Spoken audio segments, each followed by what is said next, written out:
logramos incorporar la inteligencia analítica a las campañas de marketing. Nuestras exalumnas de CPE, Nadia Díaz y Doris Fassi, de 5M Travel Group, nos contarán cómo lo hicieron con Machine Learning. Bueno, buenos días. Gracias Mauricio de Instituto CPE por contactarnos. Y nosotros, ella es Nadia Díaz y yo soy Doris Fassi. Ambas trabajamos en la empresa 5M Travel Group, que es un holding de agencias de viajes líderes en el mercado, y además tiene una empresa de tecnología que desarrolla software y da soporte a las agencias de viaje. Y además vende los servicios al exterior en el resto de Latinoamérica. Ambas pertenecemos al área de administración, ¿sí? Trabajamos en la parte de análisis de datos, análisis de datos, diseño de reportes y también en la parte de reingeniería de procesos. ¿tá? También analizamos los datos para ver si se puede mejorar la calidad de los mismos, ¿tá? Y capacitamos al resto de la organización en toda esa información. El año pasado hicimos el curso en Instituto CPE de análisis de datos empresariales y al finalizar el curso presentamos un proyecto sobre campañas de marketing utilizando una de las herramientas que vimos en el curso, que Nadia, mi compañera, se va a encargar de presentarlo. Gracias. Bueno, gracias Dorita y a ustedes por acompañarnos. En primer lugar, queremos hacer una breve introducción sobre los temas que ya vienen escuchando en estas diferentes presentaciones, lo que tiene que ver con las diferentes herramientas que hay disponibles hoy en día para el análisis de datos y para la identificación de patrones, que es lo que nos permite transformar esos datos en información que sea relevante para las organizaciones y que aporten valor a nuestras organizaciones.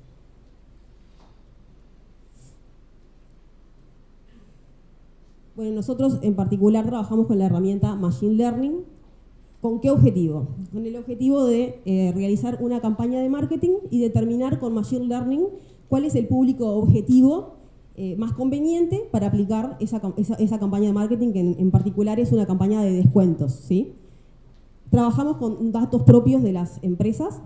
Tenemos datos de los contactos que se acercan por diferentes medios a las agencias del grupo, sea presencial, vía mail, teléfono, redes sociales, y se registra información de esos contactos, sea propiamente de los contactos, sea el nombre, sexo, la fecha de nacimiento, y datos de el momento en que se contactó, por qué medio lo hizo, y también tenemos información de si esos contactos finalmente compraron o no compraron, ¿sí? Con todos ese set de datos lo que hicimos fue un modelo estadístico. ¿Para qué? Para predecir la probabilidad de compra de esos contactos en función de esas características. Y en función de esa predicción hicimos una valoración del modelo y realizamos la determinación de cuál era el público objetivo más conveniente para la acción de marketing. En particular, lo que calculamos era el aumento de la tasa de conversión de las oportunidades de venta y el aumento de la rentabilidad que iba a generar la aplicación de nuestro modelo.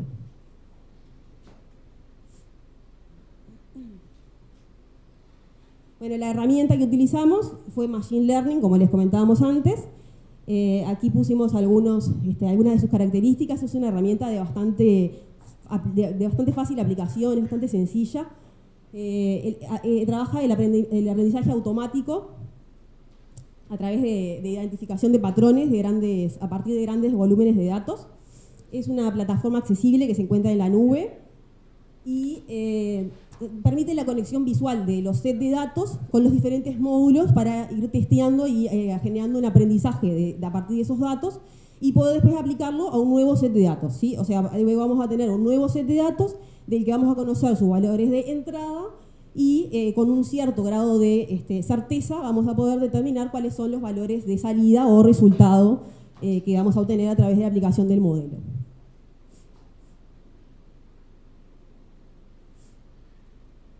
Bueno, como todo modelo, empieza con lo que es la recolección de datos. Nosotros lo que hicimos fue trabajar con datos propios que tenían las empresas. Es importante tener un volumen de datos la mayor cantidad de datos posible, ¿sí? A veces nos encontramos con que esos datos no son de la mejor calidad o todo lo que nos gustaría tener. Es algo que pasa en todas las empresas, pero sí es bueno incorporarlos al modelo y saber que existen diferentes herramientas con las cuales podemos mejorar la calidad de esos datos para poder incorporarlos al modelo o crear también nuevas variables. Después viene lo que es el proceso de limpieza y transformación de esos datos. Todo este proceso de recolección, limpieza y transformación es lo que lleva la mayor parte del tiempo del proyecto. Lleva alrededor de un 80% del tiempo del proyecto. Nosotros más o menos trabajamos unas 2 semanas en todo este proyecto que les estamos contando. Con la facilidad, si se quiere, de que somos personas que trabajamos ya hace años en el grupo y que conocemos del negocio y que conocemos de la base de datos, que es algo que lleva siempre mucho tiempo, saber dónde están los datos, cuáles son las tablas, cuáles son los campos, qué quiere decir cada cosa. Sino también hay un trabajo adicional de reunirse con el área de tecnología y lograr que nos expliquen dónde están los datos, poder tener acceso a toda esa información, que tampoco es algo a veces tan sencillo. Pero bueno, nosotros lo tuvimos y por suerte lo pudimos aplicar y usamos un set de datos propio de la empresa. Luego lo que hicimos, bueno, les voy contando un poco de esos set de datos. Nos encontramos con algunos problemas. Por ejemplo, había ciertos datos que nos parecían relevantes, como podía ser el sexo de la persona que se contactaba. Pero el sexo no era un dato que fuera obligatorio para cargar cuando se registraban las visitas. Entonces teníamos datos que tenían sexo y otros que no tenían. O de repente lo cargaban mal. Bueno, ¿qué mecanismo usamos para poder solucionar parcialmente esto? Buscamos una base de datos de nombres y sexos en Internet. Y lo que hicimos fue incorporar, o sea, básicamente armamos una consulta por SQL sobre nuestra base de datos con nuestro set de datos original. Y después relacionamos nuestro primer set de datos con la base de datos de sexos y nombres, y ahí nos encontramos con un segundo problema. Era que en nuestra base de datos los datos estaban cargados, a veces con mayúscula, a veces con minúscula, a veces tipo oración, y en la base de datos de sexos y nombres eran todos mayúsculas. Entonces ahí utilizamos una función en SQL para pasar todos los datos a mayúscula y poder relacionarlos. Esto para que se hagan una idea de que a veces nos podemos encontrar con este tipo de problemas, pero bueno, hay algunas hay herramientas que son fáciles y son rápidas de aplicar para poder poder utilizarlos, ¿sí? Lo mismo nos pasó con la edad, que también nos parecía relevante a priori para incorporar en el modelo. Nosotros teníamos la fecha de nacimiento. Entonces calculamos la edad como hoy menos la fecha de nacimiento. ¿Qué pasaba? La fecha de nacimiento tampoco era un dato obligatorio. Teníamos gente que había nacido en 1800 y gente que había nacido posteriormente. Entonces era un poco complicado. Bueno, lo que hicimos fue, utilizamos un modelo de regresión lineal donde como teníamos sí las cédulas, que es un dato que se carga obligatorio y que además tiene controles de verificación, era un dato que era mucho más cierto. Entonces, utilizamos un modelo de regresión lineal donde a partir de las cédulas estimamos las edades y en los casos que nuestra base de datos no tenía las edades cargadas o daba cosas incoherentes, estimamos la edad para poder incorporarla al modelo. Bueno, ya tenemos el set de datos. Entonces, lo próximo que teníamos que hacer era seleccionar las variables con las que íbamos a trabajar. En principio, nuestra variable objetivo, lo primero a determinar, era si el contacto iba a comprar o no iba a comprar. O sea, trabajamos con un modelo de variable dependiente binaria. Lo siguiente que hicimos fue generar features, que es lo que nos permiten es, a través de operaciones con los valores de las variables, en muchos casos generamos dummies para poder incorporar las variables. Por ejemplo, si tenía teléfono o no tenía teléfono, no me importa el número de teléfono, me importa tiene teléfono o no tiene teléfono. Entonces generamos dummies para poder incorporar esos datos al modelo. Lo mismo con el mail, lo mismo con las campañas que estaban asociadas a esos contactos en los casos de que vinieron por una campaña específica. Y bueno, realizamos features. Features es hacer operaciones entre las variables, ¿sí? Lo que se les ocurra, suma, resta, multiplicación, inversa, logaritmo, cubo, todo lo que tengan ganas, está bueno que se incorpore. Después existen módulos en la herramienta Machine Learning que nos permiten saber cuáles son las variables que realmente tienen un mayor poder explicativo. Bueno, ¿cómo trabaja, cómo aprende este modelo? Porque Machine Learning es aprendizaje automático, ¿sí? Entonces, lo que hace es ese aprendizaje a través de la aplicación de algoritmos. Hay diferentes tipos de algoritmos que vamos a utilizar en cada caso según el tipo de modelo que estemos realizando, ¿sí? Por ejemplo, tenemos modelos de regresión lineal para variables continuas. K-means es un algoritmo que se usa para modelos de clustering o agrupación, y el modelo de variable dependiente binaria utiliza el algoritmo Two-Class Logistic Regression, que fue el que utilizamos nosotros en nuestro caso porque nuestro modelo era si compraba o no compraba. Bueno, nuestra muestra la partimos en dos partes, que es una parte de la muestra se utiliza para lo que es el entrenamiento de los datos, que es aproximadamente un 80%, y otra parte se deja para lo que es el testeo del modelo, ¿sí? Luego finalmente se hace la evaluación. Bueno, aquí les mostramos un poco cómo se ve Machine Learning y cómo funciona. Esto que les contábamos al principio de la herramienta que nos permitía visualmente conectar los diferentes módulos, ¿sí? Nosotros partimos del set de datos de contactos, le incorporamos el de sexo y nombres para generar nuestro set de datos final. Luego editamos las variables, la metadata para determinar cuáles eran las variables cuantitativas y cualitativas. Normalizamos los datos, hicimos el split.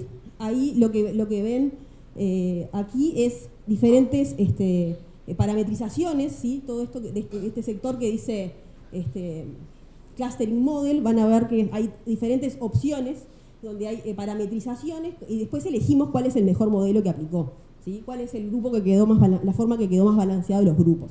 Y en función de eso incorporamos al modelo y seguimos trabajando con uno de ellos y generamos como nuestro set de datos final que incorporaba también esa clasificación, ¿sí?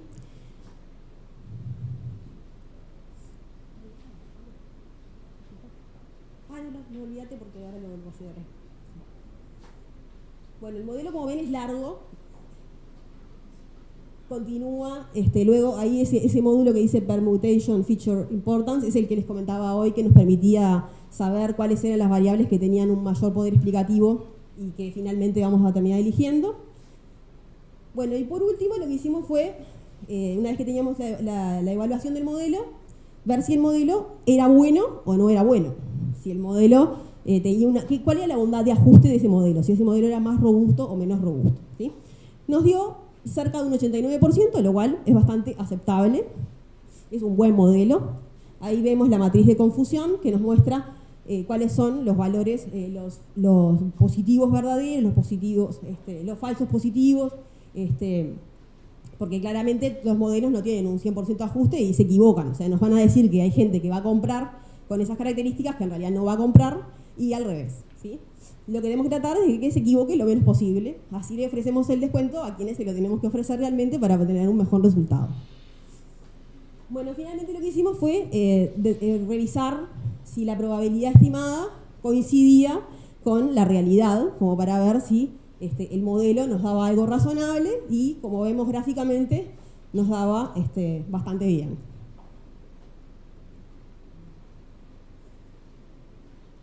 Bueno, una vez que terminamos de armar el modelo, llegamos a la parte de valoración, que es la que, en definitiva, a la que queríamos llegar para poder determinar cuál era nuestro público objetivo, ¿sí? Lo primero que hicimos fue definir, bueno, cuál es la acción que vamos a realizar, la acción de marketing. Bueno, hay varios supuestos simplificadores como para poder ejemplificar, ¿sí?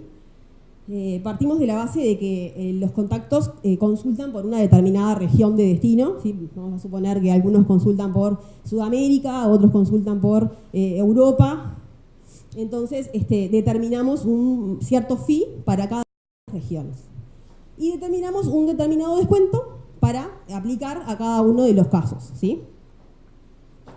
Bueno, con eso lo que hicimos fue determinar cuáles iban a ser los ingresos esperados, es decir, la suma de los fee menos los descuentos de todas aquellas personas que el modelo nos iba a decir que iban a comprar, que van a ser incentivadas por ese descuento, ¿verdad? Por otro lado tenemos los costos esperados, que va a ser la suma de todos los descuentos que otorgamos y que en realidad esas personas nos iban a comprar igual, por ende es un costo de oportunidad que tuvimos. Y finalmente, bueno, la utilidad la calculamos como la diferencia entre los ingresos y los costos.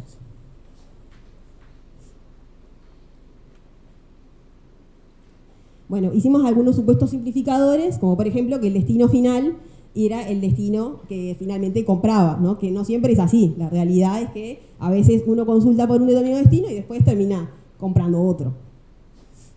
Hicimos algunos supuestos de los fees y los descuentos por cada destino y también supusimos una función de reacción, es decir, cómo iba a reaccionar el público ante nuestro incentivo, digamos, ante nuestra acción. Y hicimos un supuesto de una determinada función de reacción que vemos allí en pantalla, 1 menos la probabilidad estimada por un 20%. Con esto que armamos diferentes escenarios, ¿sí? Para poder ver cómo se comportaba en función de cada uno de los valores de corte. Es decir, si le dábamos esta promoción a las personas que tenían, a los contactos que tenían, una probabilidad menor a un valor de corte de 20%, obteníamos una determinada utilidad y obteníamos una determinada cantidad de oportunidades que se concretaban finalmente. Y lo mismo para otros escenarios de 30, 50 y 70%. Bueno, ¿a qué conclusión llegamos? Que nos convenía el valor de corte de 50%, porque si era el que tenía mayor utilidad, si bien no es el que finalmente concretaba la mayor cantidad de oportunidades de venta, la diferencia es chica y la utilidad tiene una diferencia bastante importante, ¿sí? Entonces, como recomendación, determinamos que había que dirigir la campaña a los contactos que tenían una probabilidad de compra estimada menor o igual a un 50%.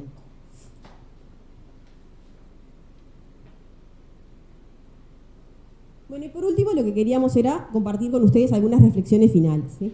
Muchas veces lo que pasa es que tendemos a pensar de que modelos estadísticos, como que son para economistas o son para gente de econometría o gente que está con todos esos temas y que requieren todo un conocimiento técnico especializado atrás, que si bien obviamente hay que tener conocimiento y hay que aprender de la herramienta, es algo que se incorpora bastante fácilmente, es algo que está al alcance de los usuarios de negocio, ¿sí? Y para todo tipo de empresas.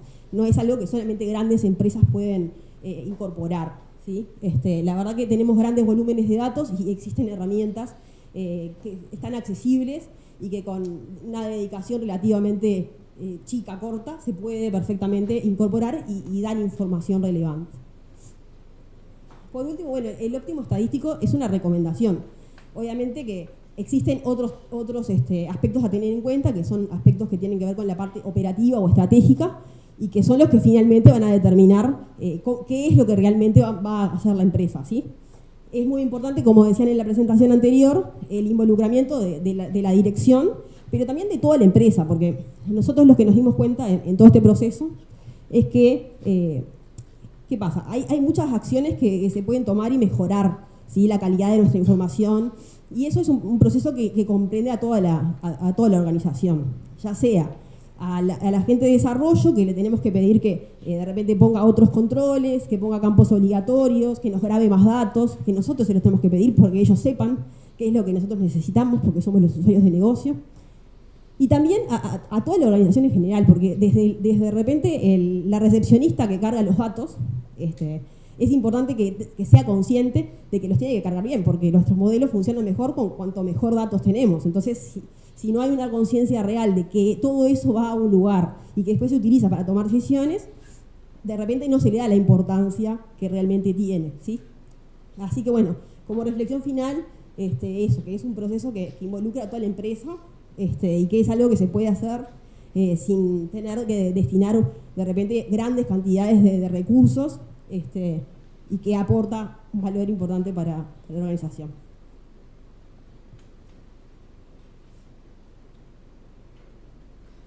Bueno,